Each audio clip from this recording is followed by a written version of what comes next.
I am JK sir, brilliant English and social science study point from Parsa। आज मैं आपके लिए synthesis का तीसरा और अंतिम आइटम लेकर आया हूं। इस पर आज हम लोग डिस्कस करेंगे, चर्चा करेंगे। इसके पहले मैंने 2 सिंपल इंटू 1 सिंपल दे दिया है, 10 एक्सरसाइज भी करा दिया, ऑनलाइन टेस्ट भी ले लिया। 2 सिंपल से 1 कंपाउंड भी मैंने रूल मेकिंग कर दिया, उसका 10 एक्सरसाइज कराया, प्लस उसका भी ऑनलाइन टेस्ट ले लिया। अंतिम आइटम है 2 simple sentences into 1 complex sentence. आज हम लोग इस पर चर्चा करेंगे, डिस्कस करेंगे। तो मैंने जब कंपाउंड सेंटेंस पढ़ाया था उस समय बताया था कि कंपाउंड सेंटेंस जब भी बनता है तो कोऑर्डिनेटिंग कंजंक्शन से बनता है, या रिलेटिव प्रोनाउन से बनता है, या रिलेटिव एडवर्ब से बनता है। लेकिन कॉम्प्लेक्स उससे भिन्न है। दोनों का अंतर समझ लीजिए, यह जानना चाहिए कि कॉम्प्लेक्स सेंटेंस जब भी बनता है तो रिलेटिव प्रोनाउन से, या तो रिलेटिव एडवर्ब से, या सब ऑर्डिनेटिंग कंजंक्शन। याद कर जाइए, कोऑर्डिनेटिंग कंपाउंड के लिए, और सब ऑर्डिनेटिंग कंजंक्शन, सब ऑर्डिनेटिंग कंजंक्शन कॉम्प्लेक्स सेंटेंस के लिए। तो कॉम्प्लेक्स सेंटेंस जब भी बनता है तो रिलेटिव प्रोनाउंस, रिलेटिव एडवर्ब्स या सब ऑर्डिनेटिंग कंजंक्शन से बनता है। तो सब ऑर्डिनेटिंग कंजंक्शन का सीधा संबंध सब ऑर्डिनेट क्लॉज से है। सब ऑर्डिनेट क्लॉज, जब क्लॉज का चैप्टर पढ़ाएंगे आपको, वह भी देंगे वीडियो में, तो उसमें डिटेल्स करेंगे कि क्लॉज क्या है, क्लॉज कितने प्रकार के होते हैं। तो उसी क्लॉज का एक अंग है सब ऑर्डिनेट क्लॉज। सब ऑर्डिनेट क्लॉज 3 प्रकार के होते हैं: नाउन क्लॉज, एडजेक्टिव क्लॉज और एडवर्ब क्लॉज। एडवर्ब क्लॉज को हम लोग कंडीशनल क्लॉज भी कहते हैं। और ये तीनों जो मैंने बताया सब ऑर्डिनेट क्लॉज का, नाउन क्लॉज, एडजेक्टिव क्लॉज और कंडीशनल क्लॉज या एडवर्ब क्लॉज, इस तीनों से जो वाक्य बनेगा वह कहलाएगा कॉम्प्लेक्स सेंटेंस। हमेशा याद रखिए कि नाउन क्लॉज का वाक्य भी कॉम्प्लेक्स बनाएगा, एडजेक्टिव क्लॉज का वाक्य भी कॉम्प्लेक्स वाक्य बनाएगा, और एडवर्ब क्लॉज से बना हुआ वाक्य वह भी आपको कॉम्प्लेक्स ही कहलाएगा। अब आप देख सकते हैं कि नाउन क्लॉज यानी कि सब ऑर्डिनेट क्लॉज, हमेशा याद रखिएगा कि सब ऑर्डिनेटिंग कंजंक्शन का सीधा संबंध सब ऑर्डिनेट क्लॉज से है। ये सब ऑर्डिनेट क्लॉज 3 प्रकार के होते हैं: नाउन क्लॉज, एडजेक्टिव क्लॉज और एडवर्ब क्लॉज या कंडीशनल क्लॉज। तो इसमें सब ऑर्डिनेटिंग कंजंक्शन कौन है, और रिलेटिव प्रोनाउंस कौन है, और रिलेटिव एडवर्ब्स कौन है। गौर से देखिएगा, ये जितना आप देख रहे हैं यहां तक, that, who, whom, whose, which, what, where, when, how, why, ये आपको हो गया। इसका सबका संबंध आपको रिलेटिव प्रोनाउन और रिलेटिव एडवर्ब से है। लेकिन ये दोनों सब ऑर्डिनेटिंग कंजंक्शन है। उसी ढंग से ये जितना आप देख रहे हैं एडजेक्टिव क्लॉज का कंजंक्शन है, ये आपको कंप्लीट, ये आपको ये रिलेटिव प्रोनाउंस और रिलेटिव एडवर्ब से संबंध रखते हैं। लेकिन ये जितना देख रहे हैं इस सबको कहते हैं कोऑर्डिनेटिंग कंजंक्शन।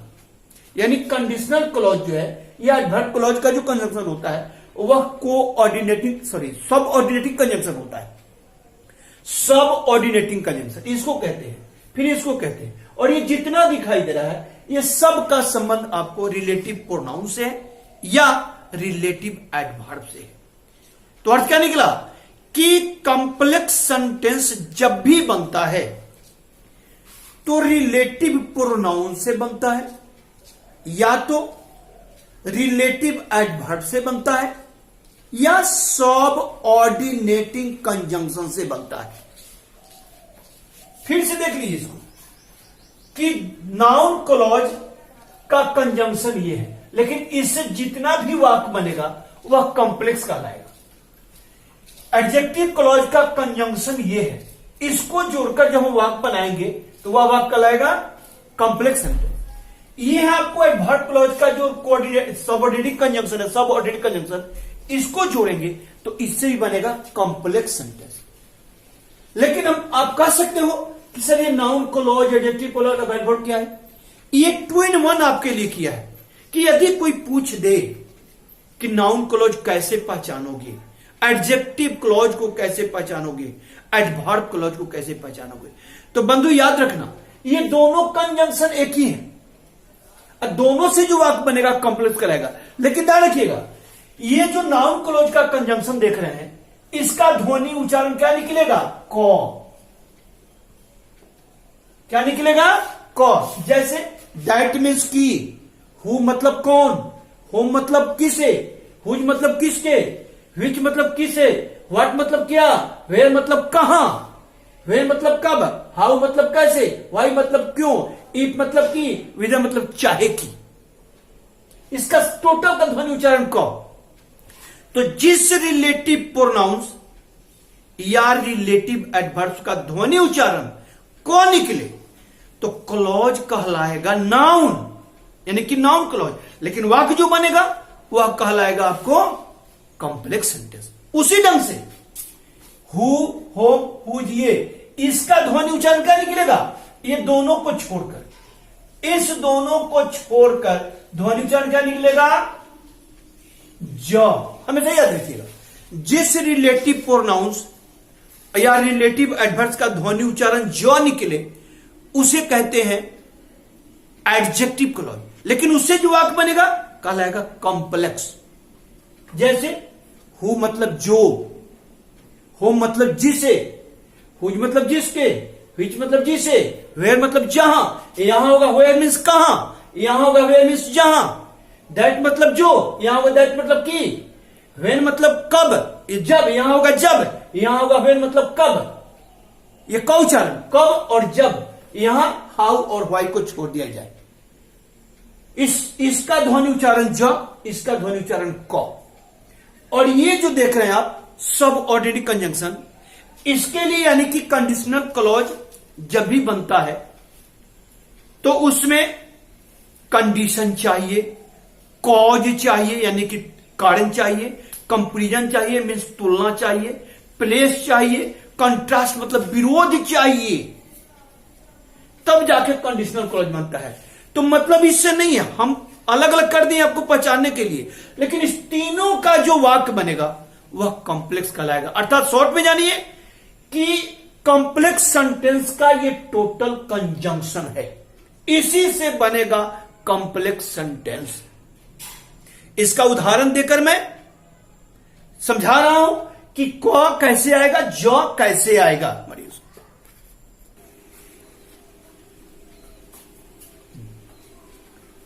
एग्जाम्पल से देखिए कि एक ही रिलेटिव प्रोनाउन या रिलेटिव एडवर्ब का ध्वनि उच्चारण क निकलेगा और उसी का ध्वनि उच्चारण ज कैसे निकलेगा। एग्जाम्पल जैसे लिखा हमने, Mohan bot A car, it is old. क्या बना कि Mohan bot A car which, जो, दैट जो, इज ओल्ड पुरानी है, जो पुरानी है।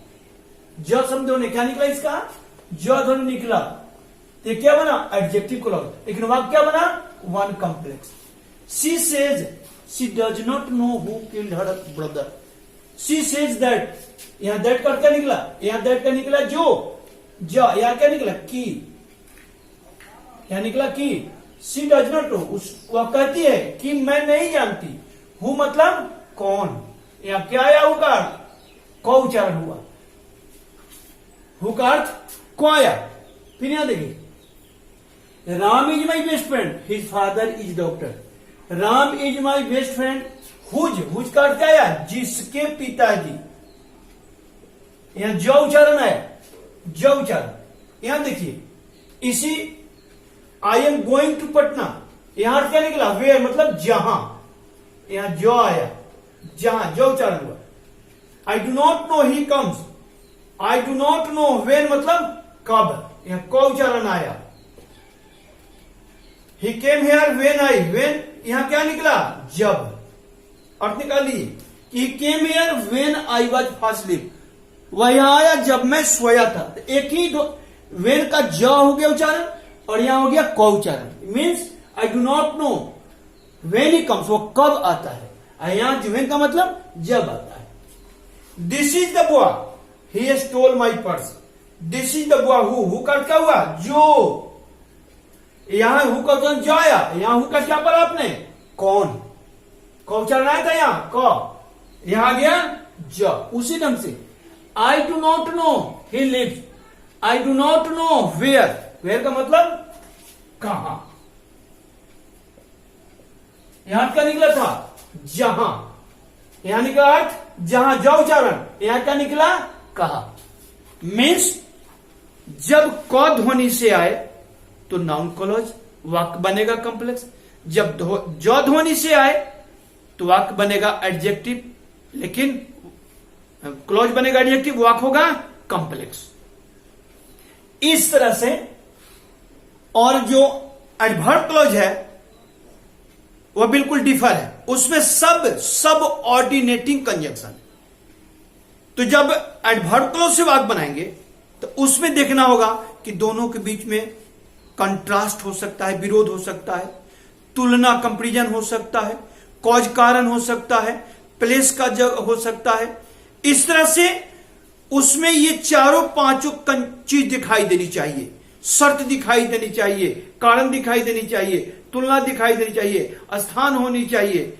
इस तरह से कंजंक्शन लगाकर टू सिंपल से वन कॉम्प्लेक्स बनाया जाता है। इसका रूल मैं अगले वीडियो में करके दे दूंगा, अभी आपको सिर्फ समझा दिया हूं।